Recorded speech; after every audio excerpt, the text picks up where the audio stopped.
আজকের ব্লগটা একদম অন্যরকম হতে চলেছে, কারণ আজকে আমি যেই জায়গাটায় যাচ্ছি সেটা প্রথমবার যাচ্ছি, আর যেটা আমার বরমশাই আমাকে সারপ্রাইজ দিবে। আর রাস্তাটা দেখে হয়তো কেউ কেউ একটু চিনতেই পারছো, এটা কোচবিহার বাদের পাড়। দেখো আমরা কিন্তু আমাদের গন্তব্যস্থলে চলেই এলাম। বুঝতেই পারছো কি সুন্দর ডেকোরেশন, অসাধারণ লাইটিং। তো দুজনে কিন্তু চলে এলাম, আর দেখো এটা একদম রাস্তার ধারেই ছিল। আর এরকম একটা গুহার মতো ডিজাইন করেছে, যেখানে কিন্তু অনেকগুলো সিঁড়ি বেয়ে তারপর ভিতরে আসতে লাগে। আর এদিকে দেখো ভিতরে এসে কিন্তু ওই যে এক দু রকমের খাওয়ার জায়গা করেছে। এটা একটা ক্যাব বলতে পারো, কিছুটা ইউনিক, মানে উপরে একটা খাওয়ার জায়গা, নিচে আবার কিন্তু সিঁড়ি বেয়ে নেমে নিচে আবারও একটা জায়গা, আর সাথেই কিন্তু ওনাদের কিচেন। খুব সুন্দর পরিষ্কার পরিচ্ছন্ন, আর লাইটিংগুলো কি অসাধারণ। এর আগে কিন্তু আমি এটা কখনোই আসিনি এখানে। আর তাছাড়াও বলো তো কি বন্ধুরা, এটা না ছিলও না, ধরো এই 2 মাস আগে এই রেস্টুরেন্টটা, মানে ক্যাফ বলতে পারো, খুলেছে। এটার নাম আই থিঙ্ক, এটার নাম হতে পারে যে কী যেন একটা দেখেছিলাম, তোষার ব্রিজ ক্যাফে, এরকম কিছু একটা। যেহেতু তোষার ব্রিজের পাশেই দেখো, তারপর কিন্তু ও কফি অর্ডার করেছিল। তারপর যেহেতু শীতের দিন, তো কফি খেয়ে তারপর কিন্তু মোগলাই অর্ডার করেছিল। আর জানো তো আমার বরমশাই না ভীষণ ঘোরার ইচ্ছে। আর ওই যে একটা কথাই আছে, অর্থ থাকলে ব্রত হয়। হ্যাঁ, সেটা একদমই ঠিক, কিন্তু এটাও ঠিক যে এমন না যে রেস্টুরেন্ট গিয়েই দামি খাবার খেতে লাগবে। সামান্য কিছু পয়সারও কিন্তু অনেক ভালো খাবার হয়। আর সবথেকে যেটা বেশি মুহূর্ত, সেটা হচ্ছে ভালোবাসার মানুষটাকে নিয়ে একটু নিজেদের মধ্যে সময় কাটানো, ঘুরে আসা। কারণ যে দিনগুলো যায় সেগুলো দিন কিন্তু কখনোই ফিরে আসে না।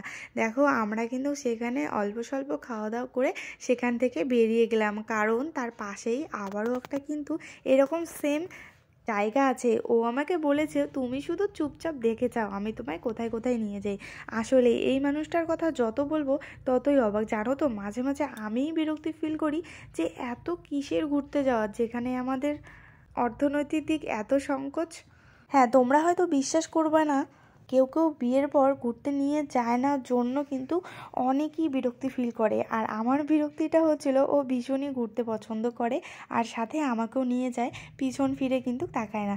তো দেখো এইটা ছিল বনভোজন রেস্টুরেন্ট, নামটা তোমাদেরকে দেখিয়ে দিলাম। এটাও কিন্তু ছিল আগের যেটা ক্যাব থেকে ঘুরে এসলাম তার ঠিক অল্প কিছু দূর এসেই কিন্তু পাশেই। দিনের বেলায় পরিবেশটা একরকম থাকে, আর রাতের বেলায় এই লাইটিংগুলোর জন্য কিন্তু একদমই অন্যরকম লাগছে। আর দুটো জায়গাতেই কিন্তু প্রচুর ভিড়, তবে এখানের থেকে ওখানেরটা আমার বেশি ইউনিক লেগেছে। আর এখানে দেখো একটা ব্যাপার, ওই যে জলের বোতলগুলো, ওগুলো কাস্টমার খেয়ে ফেলে দিয়েছে, সেগুলোতে কিন্তু পাশেই যে তোরসা নদী, সেই নদীর যে শুকনো বালুগুলো হয়, বালুগুলো ভরিয়ে কিন্তু খুব সুন্দর ডেকোরেশন করেছে। আর এই চারিদিকটাও কিন্তু অনেক সুন্দর, আর এনাদের কিচেনটাও কিন্তু একদম পাশেই, মানে খোলামেলা পরিবেশ। আর এই সিস্টেমটা তো আমার আরও ভালো লেগেছে। টেবিলে কোনো মেনু কার্ড দেওয়া নেই, এখানে স্ক্যানার আছে প্রত্যেকটা টেবিলে। সেখানে কিন্তু স্ক্যানার করলে তোমাদের মানে খাবারের নাম থেকে শুরু করে দাম সমস্ত কিছুই কিন্তু মোবাইলে একদম দেখা যাবে। দেখো কত সুন্দর, টেবিলে বসেই কিন্তু তুমি মোবাইলে ওখানে অর্ডার করবে, আর তোমাদের টেবিলে খাবারটা পৌঁছে যাবে। কি কেমন লাগলো ব্যাপারটা? খুব ভালো। তো তোমরা কিন্তু চাইলে তোমাদের প্রিয় মানুষটিকে নিয়ে এখানে আসতেই পারো। তো আমরা 1 প্লেট এগ চাউমিন অর্ডার দিয়েছিলাম, আর চাউমিনের টেস্টটাও কিন্তু ভীষণ সুন্দর ছিল।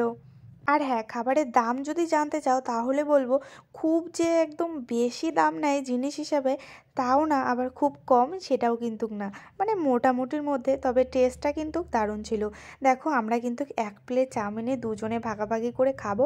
আর চামচগুলো জানো তো আমার ভীষণ ভালো লেগেছে, চামচগুলো না খুব স্ট্রং ছিল, মানে একটু শক্ত শক্ত। ওই যে দোকানে দেয় না, ফুটপাতে যেগুলো দোকান থাকে যেখানে আমরা আর কি চপ খাই, লাস্টে গিয়ে নড়বড়ে কীরকম একটা। তবে এখানে চামচগুলো কিন্তু খুবই সুন্দর ছিল।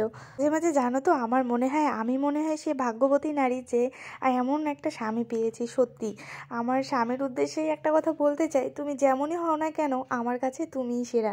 বিশ্বাস আর ভালোবাসা ঠিক থাকলে সকল রিলেশনশিপ কিন্তু পূর্ণতা পায়। আমাদের খাওয়া দাওয়া কমপ্লিট, এখন কিন্তু আমরা ঘুরতে ঘুরতে বাড়ি চলে যাব, মানে রাস্তায় যতগুলো আর কি দেখা যাবে প্রতিমা।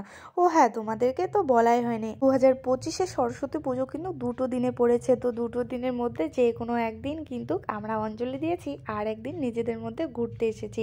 আসলে আমরা তো বিয়েই হয়েছে, মানে বিবাহিত, এখন তো আর আমাদের সরস্বতী পুজোর দিন পার্কে আর ভ্যালেন্টাইন্স ডে কাটানোর মতো মুহূর্ত না, তাই না? তবে আমাদের বাঙালিদের কিন্তু ভ্যালেন্টাইন্স ডে যতই এখন এক্সট্রা করে থাক না কেন, সরস্বতী পুজোটাই কিন্তু সবাই ধরে নেয়। কারণ এই সরস্বতী পুজোয় পার্কে গেলেই বোঝা যায় কতজন প্রেমিকার প্রেমিকা, তাই না বন্ধুরা?